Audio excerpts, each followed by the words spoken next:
Capítulo 17. Las nubes estallan al día siguiente. Las trompetas sonaron temprano en el campamento.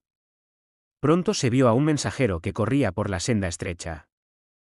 Se detuvo a cierta distancia, y les hizo señas, preguntando si Thorin escucharía a otra embajada, ya que había nuevas noticias y las cosas habían cambiado. «Eso será por Dain», dijo Thorin cuando oyó el mensaje.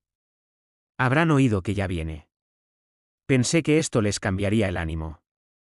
Ordénales que vengan en número reducido y sin armas y yo escucharé», gritó al mensajero. Alrededor de mediodía, los estandartes del bosque y el lago se adelantaron de nuevo. Una compañía de 20 se aproximaba. Cuando llegaron al sendero, dejaron a un lado espadas y lanzas y se acercaron a la puerta. Admirados, los enanos vieron que entre ellos estaban tanto Bardo como el rey elfo, y delante un hombre viejo, envuelto en una capa y con un capuchón en la cabeza, portando un pesado cofre de madera remachado de hierro. «Salud, Thorin», dijo Bardo. «¿Aún no has cambiado de idea?» «No cambian mis ideas con la salida y puesta de unos pocos soles», respondió Thorin. «¿Has venido a hacerme preguntas ociosas? Aún no se ha retirado el ejército elfo, como he ordenado. Hasta entonces, de nada servirá que vengas a negociar conmigo. No hay nada, entonces, por lo que cederías parte de tu oro. Nada que tú y tus amigos podáis ofrecerme. ¿Qué hay de la piedra del arca de Train?», dijo Bardo, y en ese momento el hombre viejo abrió el cofre y mostró en alto la joya. La luz brotó de la mano del viejo, brillante y blanca en la mañana. Thorin se quedó entonces mudo de asombro y confusión. Nadie dijo nada por largo rato. Luego Thorin habló, con una voz ronca de cólera. «Esa piedra fue de mi padre y es mía. ¿Por qué habría de comprar lo que me pertenece?» Sin embargo, el asombro lo venció al fin y añadió: «¿Pero cómo habéis obtenido la reliquia de mi casa, si es necesario hacer esa pregunta a unos ladrones?» «No somos ladrones», respondió Bardo.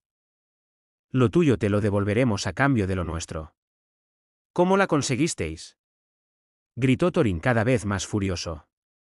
«Yo se la di», chilló Bilbo, que espiaba desde el parapeto, ahora con un horrible pavor. «Tú.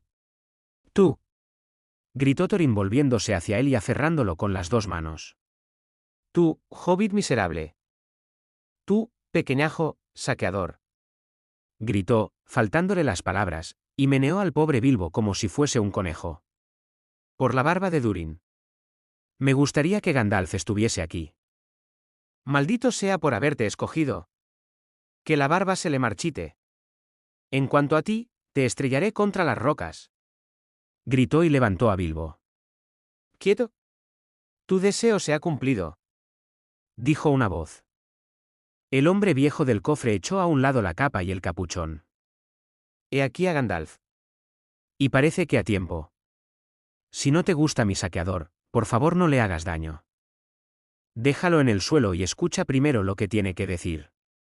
«Parecéis todos confabulados», dijo Thorin dejando caer a Bilbo en la cima del parapeto. «Nunca más tendré tratos con brujos o amigos de brujos. ¿Qué tienes que decir, descendiente de ratas?» «Vaya. Vaya», dijo Bilbo.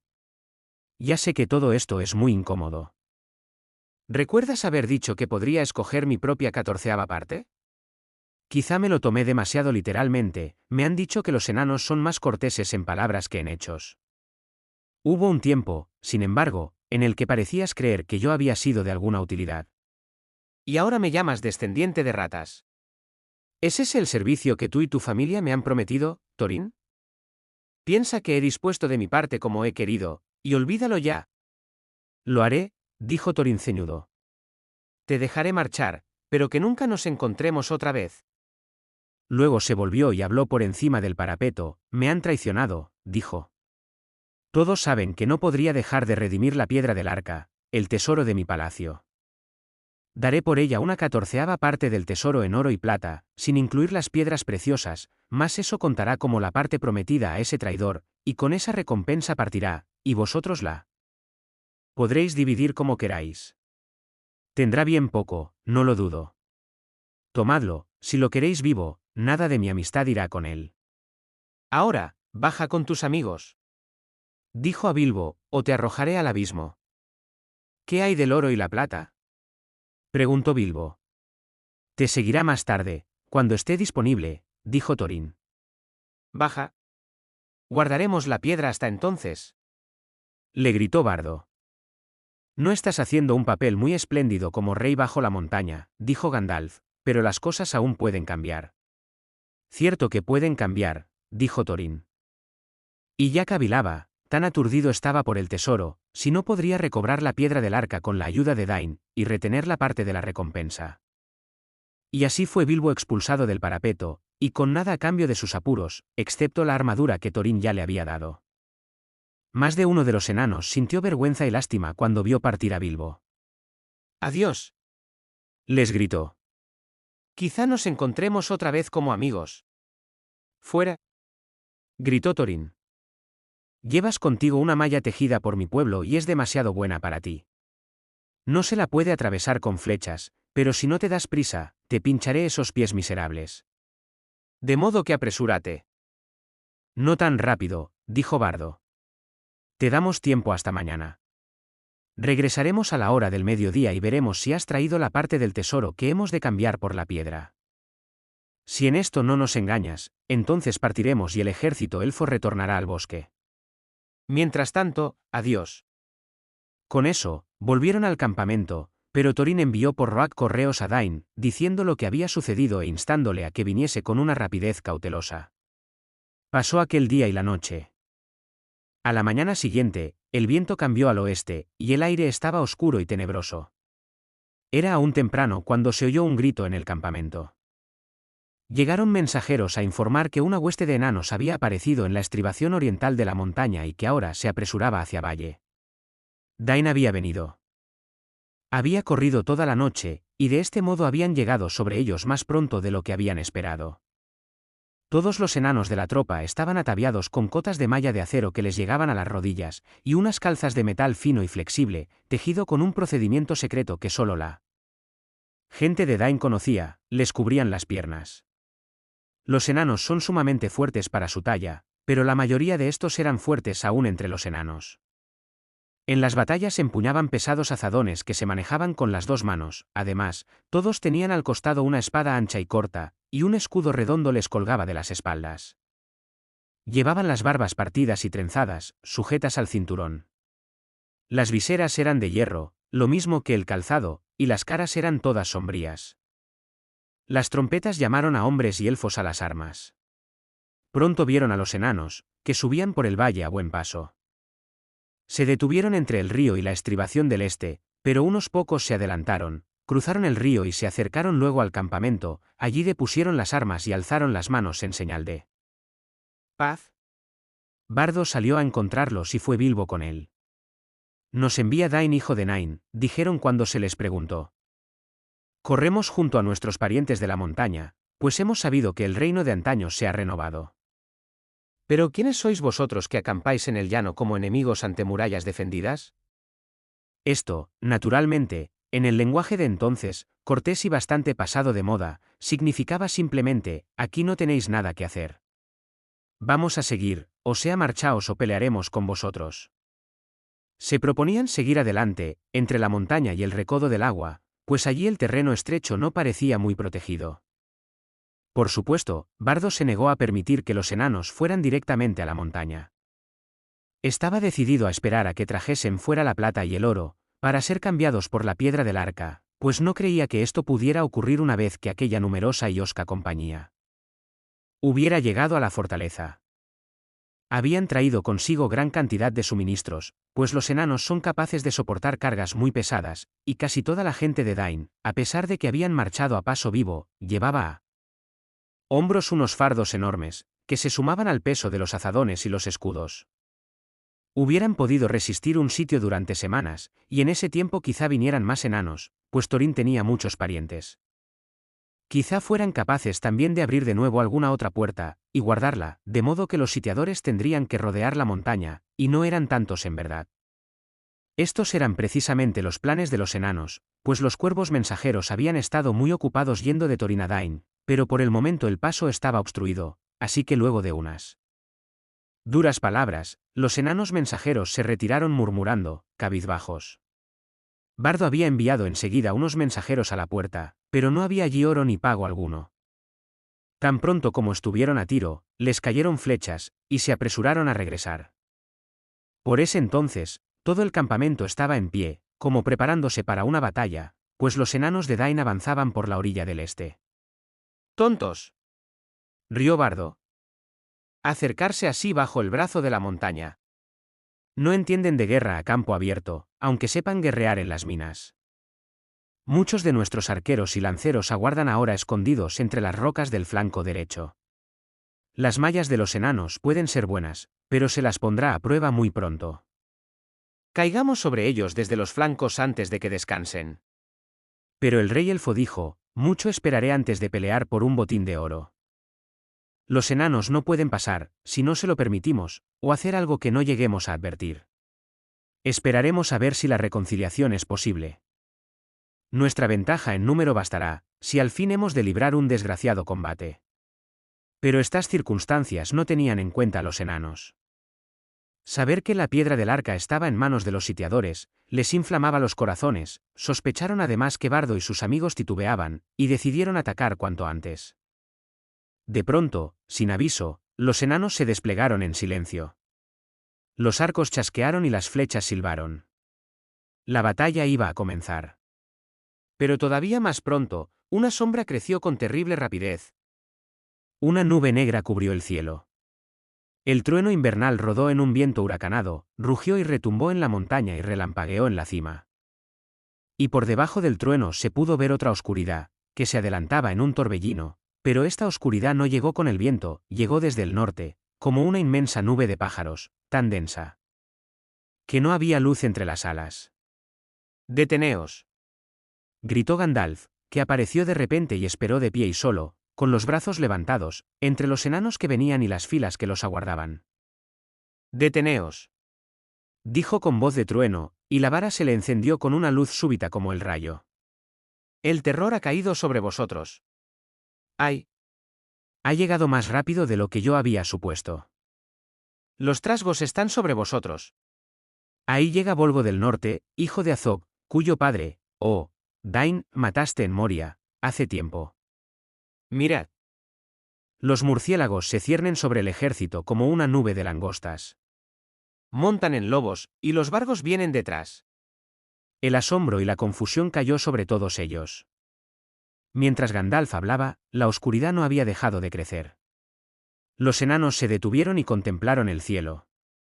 Los elfos gritaron con muchas voces. «Venid», llamó Gandalf. «Hay tiempo de celebrar consejo. Que Dain hijo de Nain se reúna enseguida con nosotros».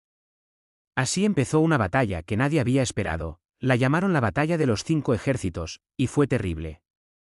De una parte luchaban los trasgos y los lobos salvajes, y por la otra, los elfos, los hombres y los enanos. Así fue como ocurrió. Desde que el gran trasgo de las montañas brumosas había caído, los trasgos odiaban más que nunca a los enanos.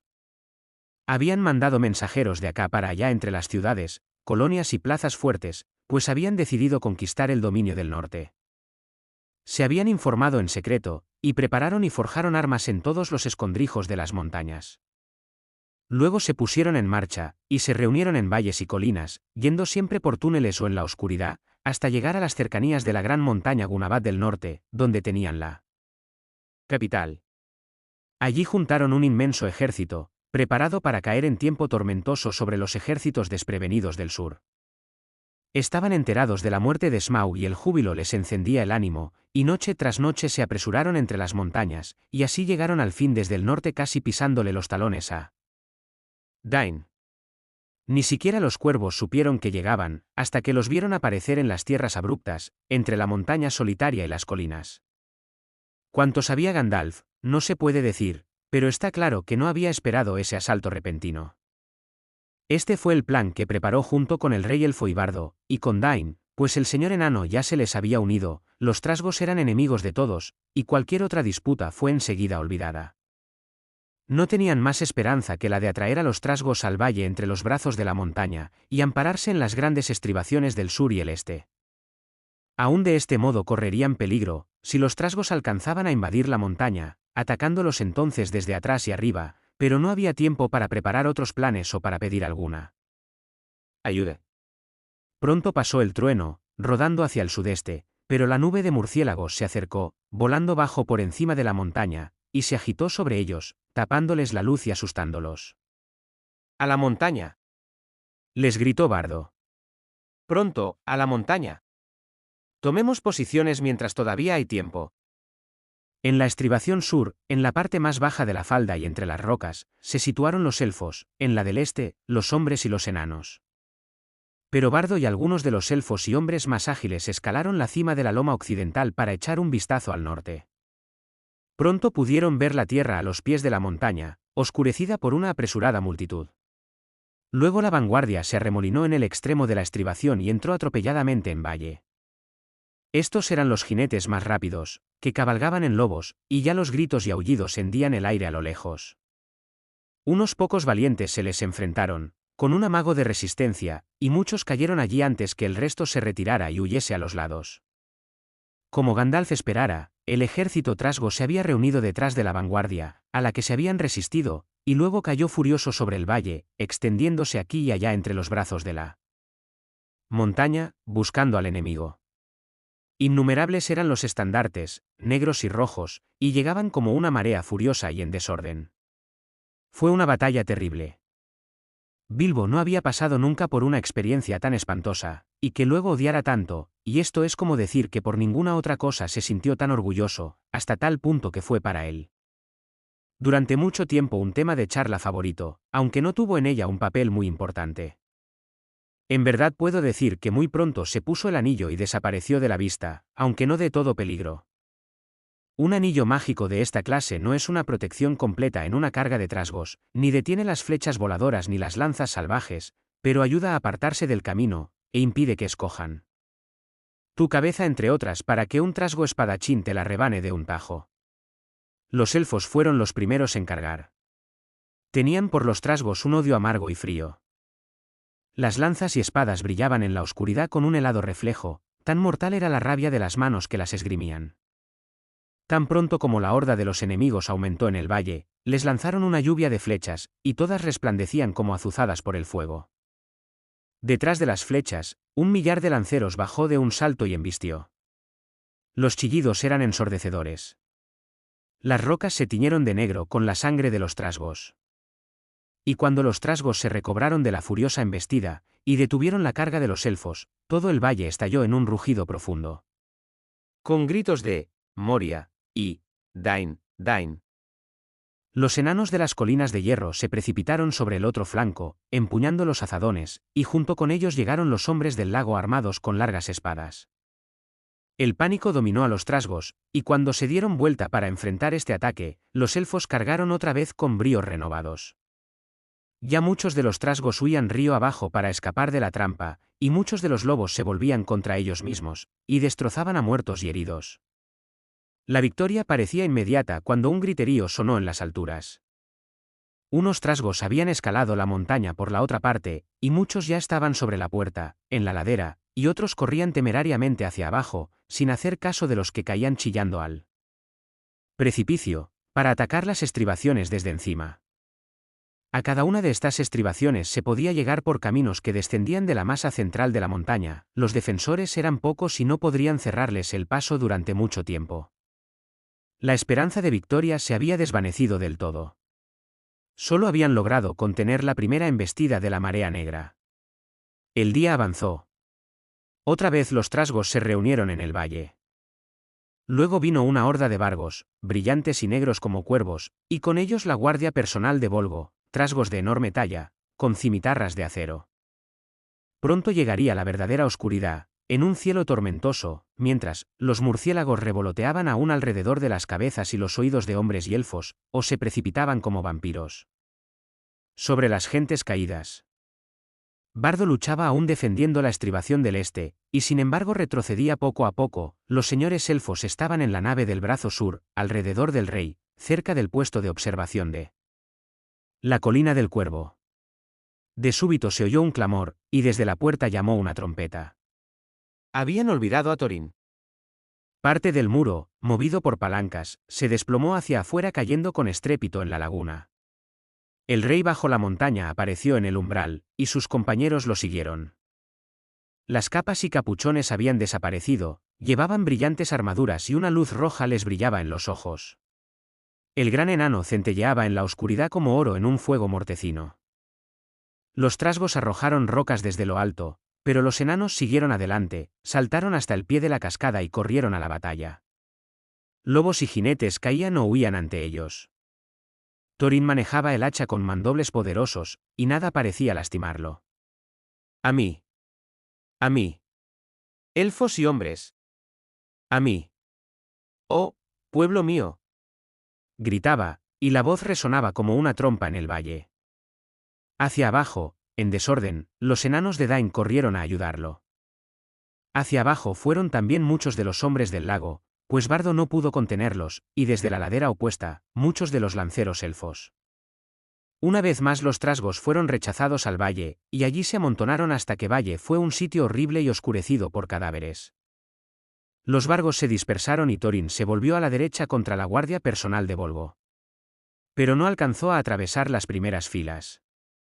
Ya tras él yacían muchos hombres y muchos enanos, y muchos hermosos elfos que aún tendrían que haber vivido largos años, felices en el bosque.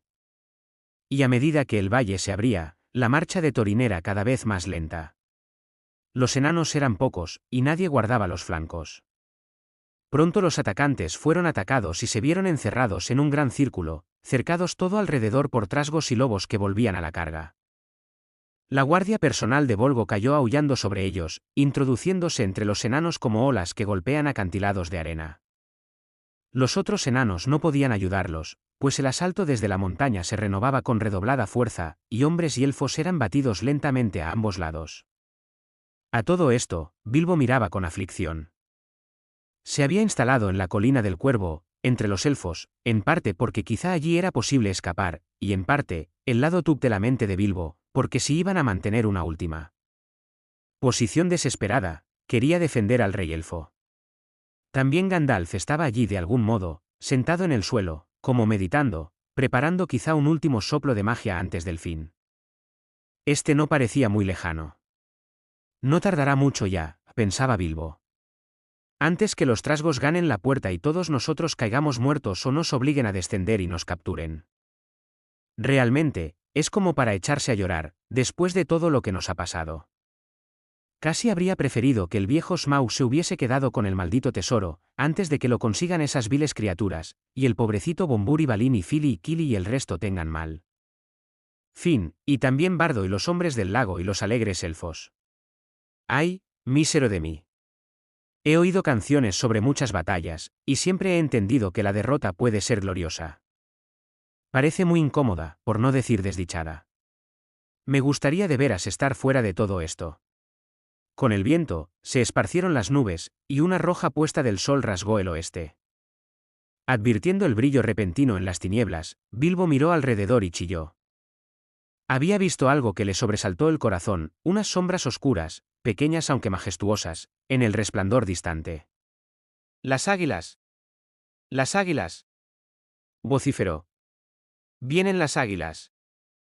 Los ojos de Bilbo rara vez se equivocaban. Las águilas venían con el viento, hilera tras hilera, en una hueste tan numerosa que todos los aguileros del norte parecían haberse reunido allí. Las águilas. Las águilas. Gritaba Bilbo, saltando y moviendo los brazos. Si los elfos no podían verlo, al menos podían oírlo. Pronto ellos gritaron también, y los ecos corrieron por el valle. Muchos ojos expectantes miraron arriba, aunque aún nada se podía ver, excepto desde las estribaciones meridionales de la montaña. Las águilas. Gritó Bilbo otra vez, pero en ese momento una piedra cayó y le golpeó con fuerza el yelmo, y el hobbit se desplomó y no vio nada más.